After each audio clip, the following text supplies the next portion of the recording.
بسم الله الرحمن الرحيم. So here we are at the end of the chapter, or the end of the book of purification. This is Kitab al-Tahara, the book of purification. This is the last section in this book. Defective bleeding. The author said, may Allah have mercy on him, the Prophet sallallahu alaihi wasallam told a mustahadah, a woman who had defective bleeding, إِنَّمَا ذَلِكَ عِرْقٌ, merely that is a vein. That blood comes from a vein. It is from an open vein called al-adil. I don't know what it might be in English. In the lowest part of the womb. If anyone finds that out, let me know. In the lowest part of the womb, that means closer to the vagina. So the extent of the womb means closer to the chest. And the lower part of the womb means closer to the vagina. So menstrual blood comes from the extent of the womb, and sickness blood comes from the lower part of the womb. IstiHaaDah exits at a time not valid to be menstruation or postpartum. That's right there is your definition. That's your definition there. IstiHaaDah, what's that? That's the bleeding that exits at a time that's not valid to be menses or postpartum bleeding. So if you know the rules of menses and the rules of postpartum bleeding, and you know what's valid to be menses and what's not, and what's valid to be postpartum and what's not, so any bleeding that's not valid to be menses and is not valid to be postpartum, then all that's left is that it's sickness bleeding. Therefore, the strong saying is that bleeding during pregnancy or after menopause is menstruation. Why? Because it's possible to be menses. So, here's another very important rule. Any bleeding that's possibly menses is menses. Any bleeding that's possibly menses, it's menses. How do you know it's possibly menses? By learning the rules. So, if a woman's pregnant and then she has vaginal bleeding during her pregnancy, it's not postpartum bleeding because she didn't deliver yet. So all that's left is either that it's menses or it's defective. So some scholars said it's defective because she's pregnant. Other scholars said, in fact, it's menses because it's possible. And that's the strong saying. Same thing for a woman who reached menopause. If she saw vaginal bleeding after the confirmation of her menopause, then some scholars said, then since she reached menopause, then that vaginal bleeding is sickness bleeding. And others said, no, it's menstrual bleeding because it's possible. So then let's see some scenarios here that's not menstruation and it's not postpartum. Defective bleeding includes a girl bleeding before approximately 9 lunar years. So that's not possibly menstrual bleeding because menstrual bleeding doesn't start before approximately 9 lunar years. And she didn't deliver a baby, so then all that's left is that that's sickness bleeding. Less than 24 hours of bleeding, if she didn't deliver a baby, that is. Less than 24 hours of bleeding, if that is not after delivery, then that's sickness bleeding. Because the minimum of menses is 24 hours. Even if it's not 24 consecutive hours, even if it's 24 hours that are broken up, spread out over the course of 15 days. 24 hours inside of 15 days, that's menses. All those days will be menses. So less than 24 hours, for example, a woman saw bleeding for an hour or two, and then it just didn't come back. So that's sickness bleeding. And she didn't deliver a baby. Bleeding between delivering twins. Why? Because it's not menstrual bleeding while she's delivering. And it's not postpartum because she's still delivering. Postpartum is after delivery. Then that's the sickness bleeding. A menstruating woman whose bleeding exceeds a menstruating woman whose bleeding exceeds 15 days and a postpartum bleeding woman whose blood exceeds 60 days. The respective 16th and 61st days are defective bleeding. So she was menstruating.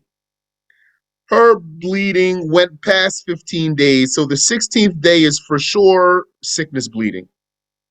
Or she had postpartum bleeding. She went up to 60 days and then she went beyond that. That 61st day is for sure sickness bleeding.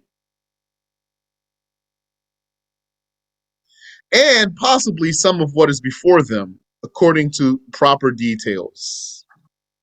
Possibly some of what's before that 16th day and that 61st day. How so? Because,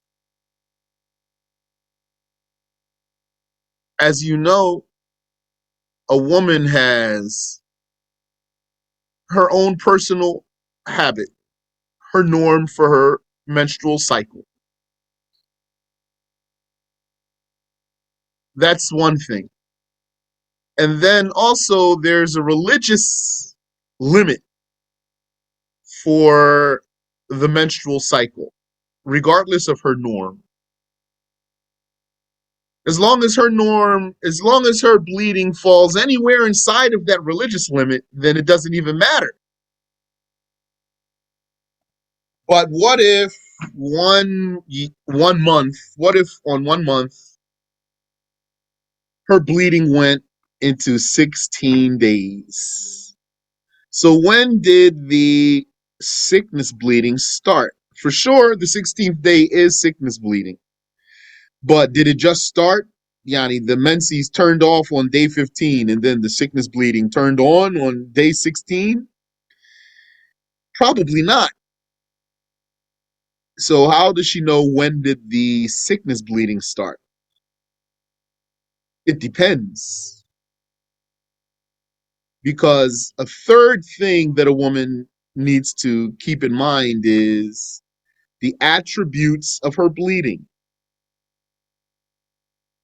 So that if she needs to, she can tell the difference between sickness bleeding and menstrual bleeding. So if she saw inside of her 15 days strong blood, let's say she saw strong blood for 10 days, black blood, and then on the 11th day it turned red, and it stayed red until the 16th day. Now, yes, she's going to notice on the 11th day that the attribute of her blood changed, but that doesn't mean that she's necessarily going to have sickness bleeding. She doesn't know. It could be that just her bleeding's going to stop before 16 days. Yani inside the 15 days, and then it doesn't matter if the blood changed color or not. But if the bleeding does go into the 16th day, then it does matter if that blood changed color. Because now we know on the 16th day that for sure she has sickness bleeding. And now we need to investigate when that sickness bleeding started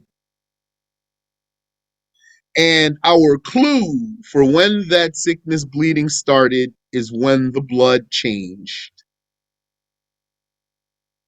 So she took note of her blood changing on the 11th day from black to red, and then it went from the 11th day into the 16th day. Then she knows that her sickness bleeding started on the 11th day. She just didn't know that it was sickness bleeding until the 16th day. Before I go further, is that clear? Sheikh, would you repeat that last segment? Hello, Sheikh. Yes, I can. Yes, brother. What are you saying? So sorry, I was late. I was wondering if you could just. Mm. Sorry. I was wondering if you can, if you want to. Yeah, it's up to you. If you can just like summarize that really quick, if you can. Well, you know the story that goes there? No, actually. Oh, okay. So Sheikh Samir told us. He told me this one because I did that. So I was late and then I asked for him to repeat. So he said to me that there was a student who came in late to the lesson. He asked the scholar to repeat what he missed. So the scholar said to him, "Do you know all of the knowledge?" So he said, "No." So the scholar said, "Consider that part of what you don't know," which means he didn't repeat it for him, and he left him ignorant about it. But I'll repeat for you. So what are we saying here? Let me read this over here. We're on number 4 here. A menstruating woman whose bleeding exceeds 15 days, and a postpartum bleeding woman whose blood exceeds 60 days. The respective 16th and 61st days are defective bleeding, and possibly some of what is before them, according to proper details. So those proper details, that's what we're mentioning now. So we took the example of a menstruating woman. And we said that this menstruating woman, a woman needs to keep in mind certain things when it comes to menses and rules of menses. All this vaginal bleeding here, some principles. So one thing that is a thing is a woman's own personal habit, her own norm. How long does she menstruate personally, usually? That's one thing. And there's also a religious time limit for menstruation and for postpartum bleeding, a religious time limit. So that's another thing besides her own norm. And then a third thing is the attributes of the bleeding, like strong color versus weak color, strong smell versus weak smell, uh, thickness of the blood versus thinness of the blood. Those are the attributes, 3 things: smell, color, and thickness. Not the amount that comes out. That part's not relevant. So this woman went into the 16th day. What's her case? Her case, what do we know for sure? 100%. That she has sickness bleeding now on this 16th day. There's no doubt there. What we don't know yet is when did that sickness bleeding start? Is it the case that she just bled menstrual blood for 15 days? Then when her body, qad yuqal, obeyed the Shafi'i school, and when the 15 days were over, the menstrual valve was closed and then the sickness bleeding valve was opened and she just started sickness bleeding on the 16th day? Probably not. So then, how does she know when the sickness bleeding started? Then she has to backtrack. Since she was a Muslimah who learned, she kept track of her menstrual cycle, yani every day. She kept track of anything while having her menstrual blood. She kept track of the days when it stopped in between. She kept track of when the color changed, etc. So let's say this woman bled for 10 days, black blood. Then on the 11th day, it was red blood. So since she's still inside of her 15 days, then she's not going to consider this red blood sickness bleeding. And as long as it stops inside the 15 days, then there's no issue whatsoever. But if that bleeding went into the 16th day, then she knows, according to this scenario, that her sickness bleeding started on the 11th day because that's when the blood turned weak. The rule is the strong blood is the menses and the weak blood is the sickness blood. So she knows then, according to the scenario I gave you, that her menses lasted for 10 days and her sickness blood started on the 11th day. And now she has to make up the prayers from the 11th day or any fasting too. So is that clear before I go forward? Yes. Sister Yes, Hidayah, is clear? yes, yes, yes, it is. So that's the case because she could tell the difference between the strong blood and the weak blood. But what if the blood never changed? It was the same way all the time. And then on the 16th day, she found herself still experiencing vaginal bleeding. So again, she knows for sure on this 16th day that this is definitely sickness bleeding. Now the question is, when did it start? So since all the blood came out the same way, then now she doesn't resort to a change. Now she resorts to her own personal habit. And she says, I am a woman who menstruates 3 days every month, or I am a woman who menstruates 7 days every month, etc. Whatever is her case. And then she says, in this month, my bleeding has gone into the 16th day, and all the blood stayed in the same quality. And so, therefore, as per the rule, I must resort to my personal norm. And my personal norm is kada, such and such amount of days. So that's when my menses ended, and everything after that until today is sickness bleeding. Is that clear? Clear. Alhamdulillah. So, Alaikum Sheikh. yes, wa alaikum assalam. No, it's not clear. What do you say about, I thought in the 15 days, the 10 days, she has weak blood. Then the 11th day, she has strong blood. You don't count that as sickness? What was Uh, it? okay, so your question, let me delay your question because your question now just made the case a little more complicated. And the reason why is because your question is putting the weak blood ahead of the strong blood. So that just makes it a little bit more complicated. So at the moment, if we do it the way I'm saying it, it's just for the purpose of understanding the basic rules. Okay. So before going into that case, here's the basic rule, which is, for sure, the rule in Shafi'i school is that her menstrual blood can't go past 15 days. On day 16, then she's definitely having sickness blood.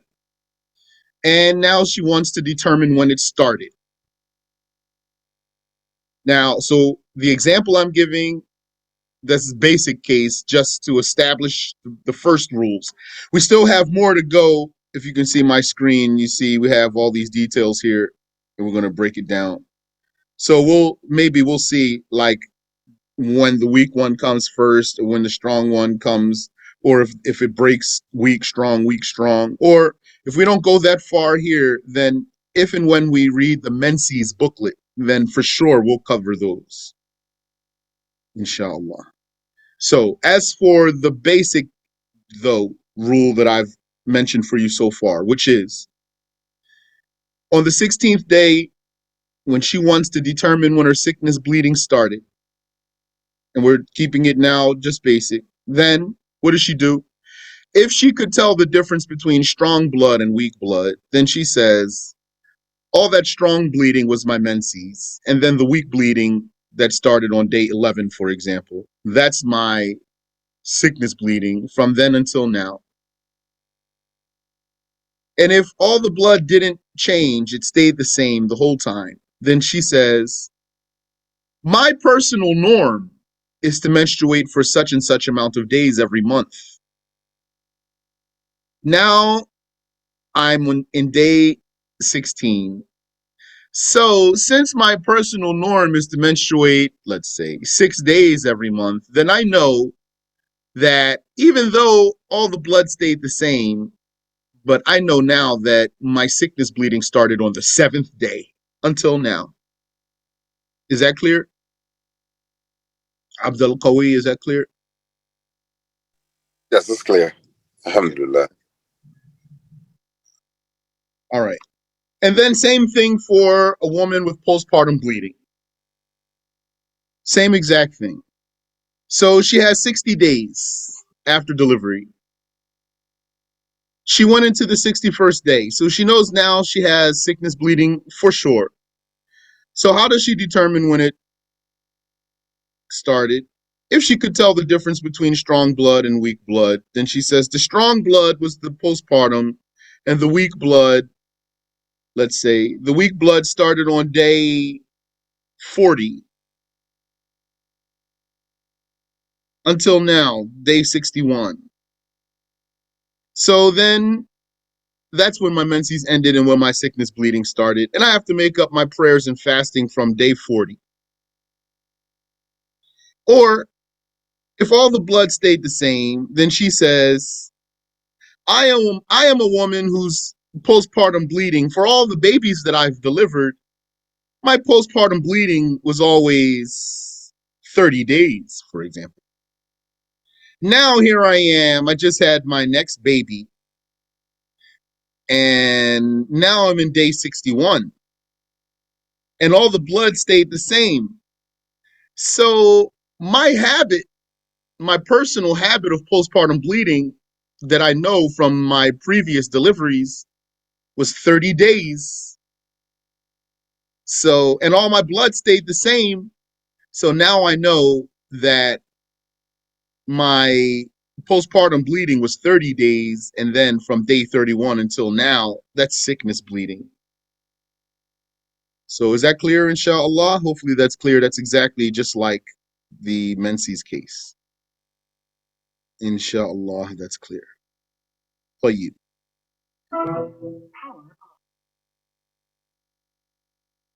And what else is sickness bleeding?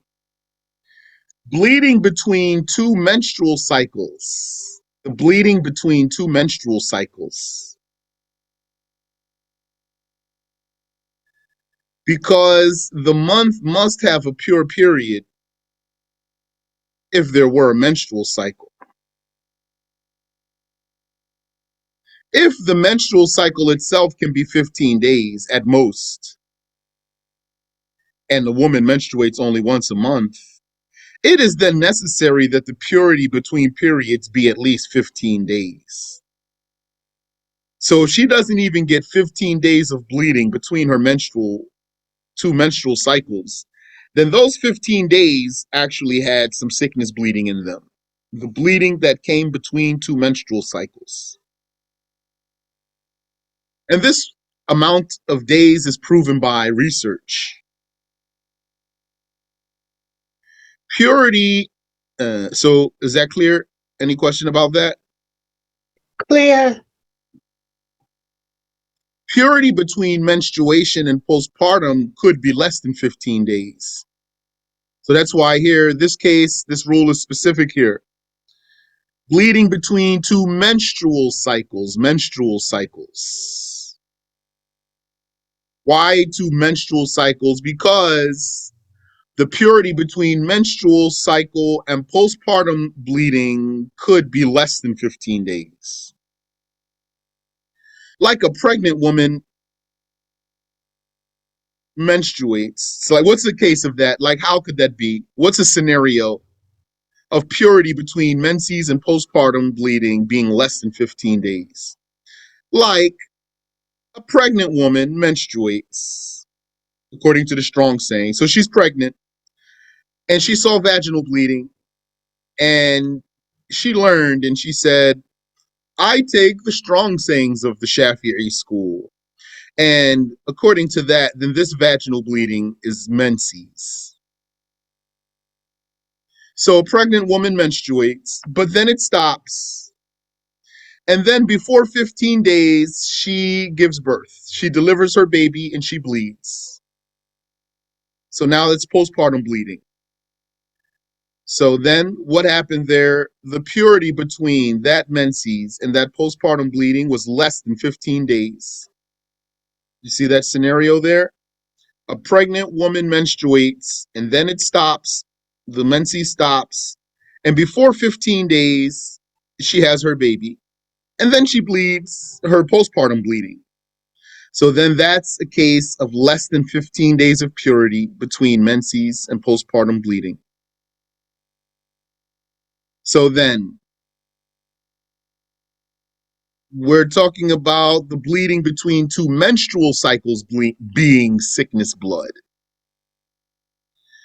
The usual purity between two menstrual cycles depends on the usual length of menses. If the menses is 6 days, purity would be 24 days. And if the menses is 7 days, purity is 23 days. Yeah, so if the menses is 15 days, then the purity is 15 days. And there's no limit to its extent by consensus, because the woman might have menses once in a lifetime, or once per year, or she may never menstruate. Meaning, okay, there's a minimum for menses, 24 hours, according to the school. There's a maximum for menses, 15 days. And we know that those 24 hours minimum could be spread over those 15 days. However many days it takes for the 24 hours of bleeding to complete, once those 24 hours of bleeding are complete 24 hours, then all the days that took were all menses. Okay, so we know that. And we know that the minimum purity between two menses is 15 days, because the maximum of menses is 15 days. And menses comes once a month at least. Then the maximum of purity has to be 15 days between two menses. The minimum, sorry. Then the minimum of purity between two menses has to be 15 days. What's the maximum of purity between two menses? No maximum. There's no limit to its extent. The extent of purity, meaning a woman might menstruate once and then stay pure for the rest of her life. Or she might menstruate once per year. Or she might never menstruate. And here it's important, this case here, what we just said, connect that to the rules of iddah. Iddah, time before the woman can marry again. This is a digression here, but it's relevant. If the woman's iddah period is based on her menses and her purity, then don't say months. Don't say, if you're a menstruating woman, don't say my menses is 90 days. It doesn't go by days. It goes by your menses. Don't say my iddah is 90 days. If you're a menstruating woman, Or don't say to a menstruating woman, your iddah is 90 days. Doesn't go by the days, goes by the menses and the purity. Here, there's no limit to its extent. A woman might have menses once in a lifetime or once per year. Like here, what if she was, for her own personal case, menstruating once per year and then she got divorced? How long's her iddah? Well, if that doesn't change, it's going to be 3 years. So it goes by her menses. The iddah is the time before she can marry another man. Back on track here. This bleeding, this sickness bleeding, it does not prevent prayer or fasting or tawaf or sexual intercourse or staying in the masjid as long as she's not staining the masjid, or touching the book of the Quran, or divorce, or reciting, yani, because she's not menstruating. She's pure, meaning she's not menstruating. Imagine if a woman had a cut on her arm and it was bleeding. Does that mean now her husband can't divorce her because she has a cut on her arm? She's bleeding? Or she can't recite the Quran? Or she can't fast because she has a cut on her arm and she's bleeding? No. So it's like that, meaning it's not menses, it's not menstrual blood, it's not postpartum blood, it's a defective blood. So she can still pray and fast and circle the Kaaba and have sexual intercourse with her husband and stay in the masjid without staining the masjid and touch the book of the Quran. And her husband can divorce her and she can still recite the Quran. Fatima, the daughter of Abi Hubaysh, used to bleed constantly. She asked the Prophet sallallahu alaihi wasallam, and he said, إذا كان دم الحيضة فإنه أسود يعرف فإذا كان ذلك فأمسكي عن الصلاة فإذا كان الآخر فتوضئي وصلي فإنما هو عرق. If it is the blood of menstruation, then it is known by being black, so refrain from prayer. If it is the other blood, make wudu and pray, because this blood is from a vein. So, in order to pray, she must make wudu according to the following procedure, because now she has a leakage. So she has to follow some special rules in order to be able to pray. One, the prayer time must be in. So she can't make her purification, her wudu, for example, before the prayer time comes in, because now she's making an emergency purification. And there's no emergency before the time comes in. Then she has to make istinja. Sheikh Zakaria al-Ansari, he expressed that by saying she washes her vagina. She must, number 3, place something like cotton to absorb the blood, merely at the outlet, meaning it's not an obligation to stuff the organ.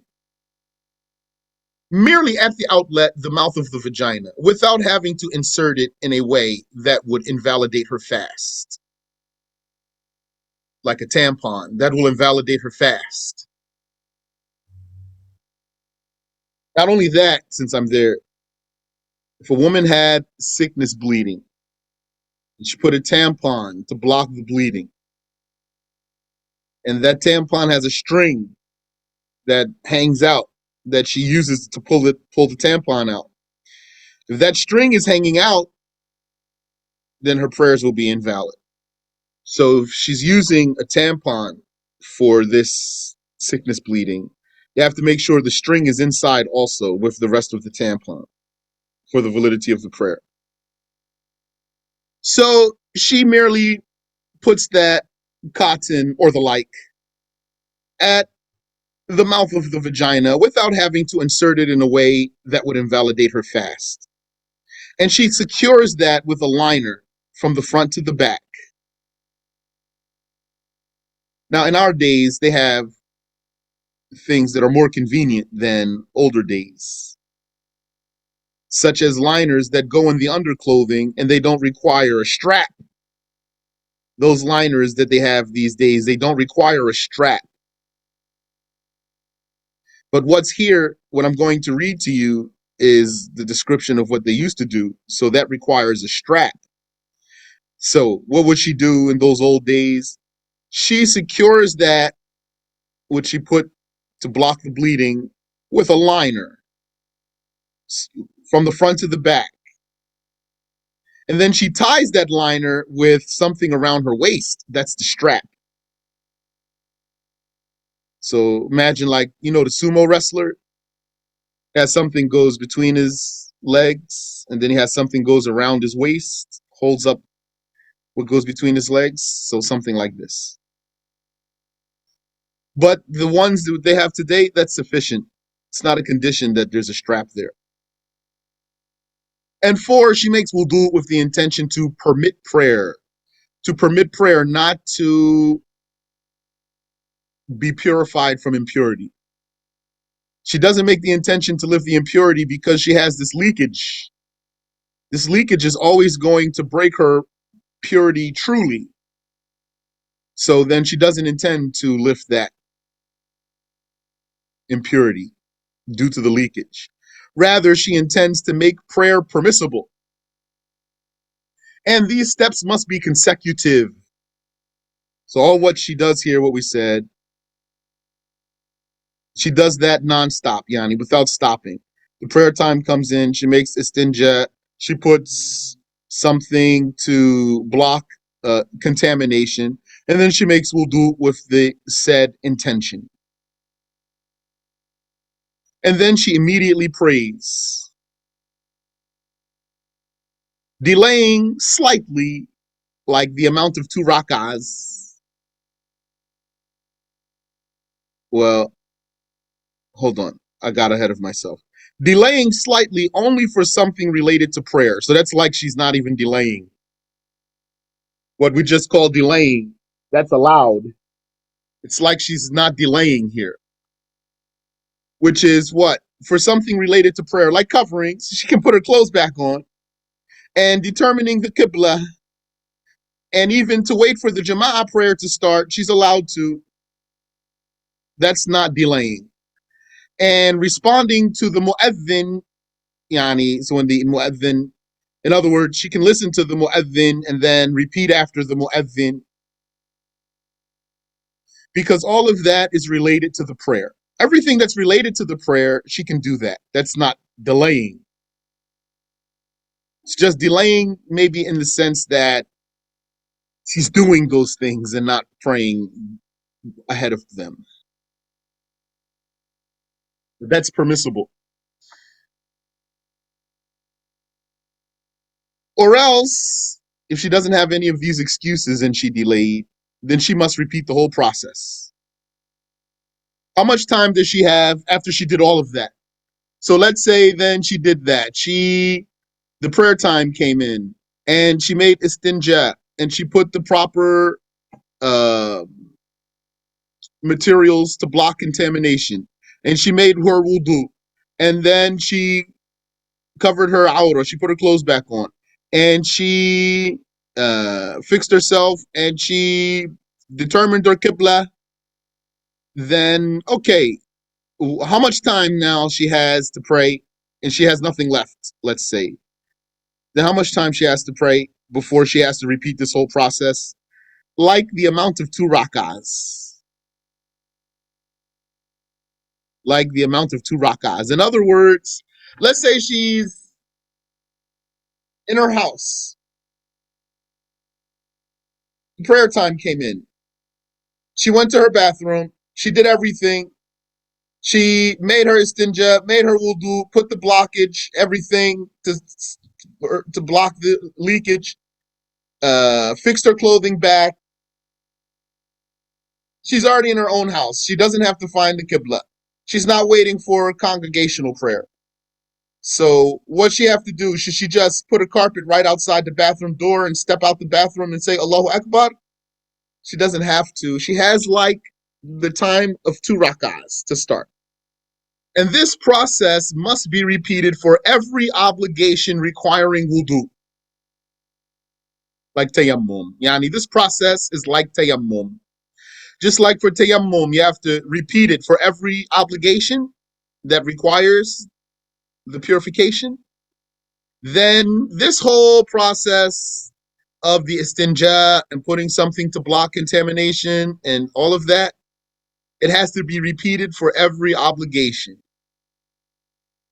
If she is cured of the perpetual, the lasting, the constant impurity, which was her leakage, her vaginal bleeding, the IstiHaaDah, the defective bleeding, if she's cured of that, so the leakage stopped, even if before praying, so let's say she did everything, she went, she made the istinja, she made the wudu, she fixed her clothes back, everything, and then the bleeding stopped. She's cured now.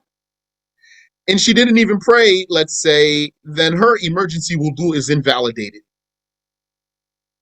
That wudu she did to permit her prayer, it's invalidated by being cured from the constant leakage.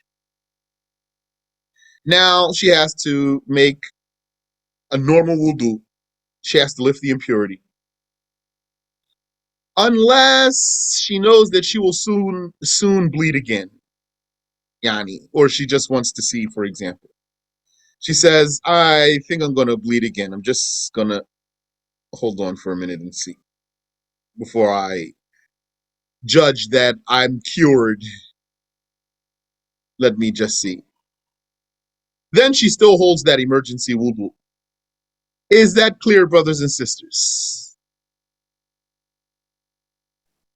Sheikh, I wanted to ask you about the part where if she had a tampon and something, the string was hanging out.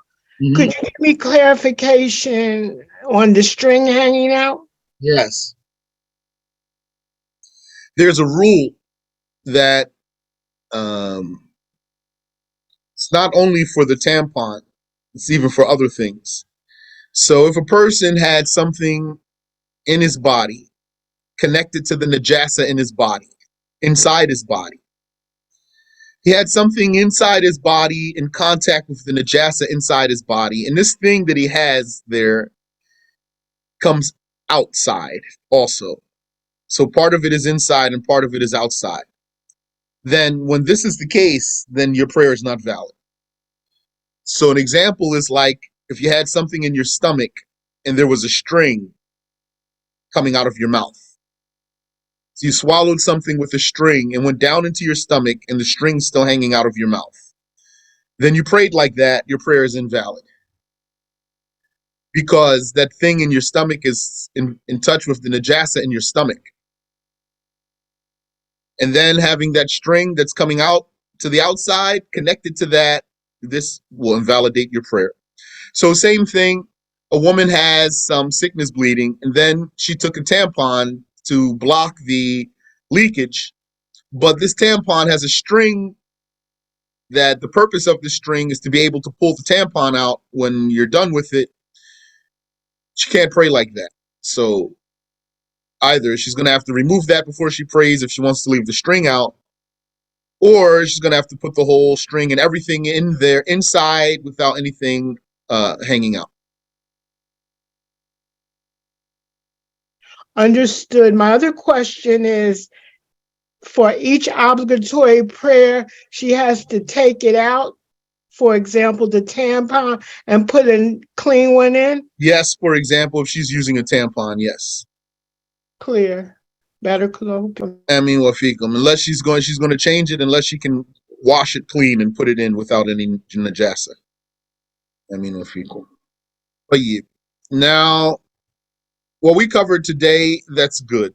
We can stop there, and then we still have to talk about the cases of the mustahada, the woman who has sickness bleeding. Because there's different cases of her, whether she's accustomed to menses or it's the first time she has menses, or whether she can tell the difference between different her, if her blood changes or it stays the same, or what if she gets confused and she doesn't remember when her menses used to start or stop, or when it used to come in the beginning of the month or the end of the month, or in the day or the night. So all those we'll try to handle those next week. And in the meantime, from all of what I've just been saying, then the sister, any sister who's listening, should know that when she has her menstrual cycle, that she should be keeping track of things, certain things, maybe even have a log for herself. Some sisters use their phones and they have some apps that help them log this. Like, what is she going to log? When it started, when the menses started, Yani, what day it started, and what day of the month that is. And it's good for her to know the lunar months. The lunar months, not the solar months, the lunar months. What day of the month it started, and did it start in the daytime or in the nighttime? And when it ends, does it end in the daytime or in the nighttime? Keep track of those if you can. And how long does it last usually? And keep track of that every month. Because could be that your menstrual habit stays the same every month. Could be that your menstrual habit is 5 days 1 month, 6 days the next month, 7 days the next month, then 5 days the next month, then 6 days the next month, then 7 days the next month, then 5 days, then 6 days, then 7. Maybe that's your habit. And then you go into sickness bleeding. Now what are you going to do? So you got to know how to track your habit. And remember sometimes, oh no, my menses comes on in the daytime usually. Oh no, it goes off in the nighttime usually, etc.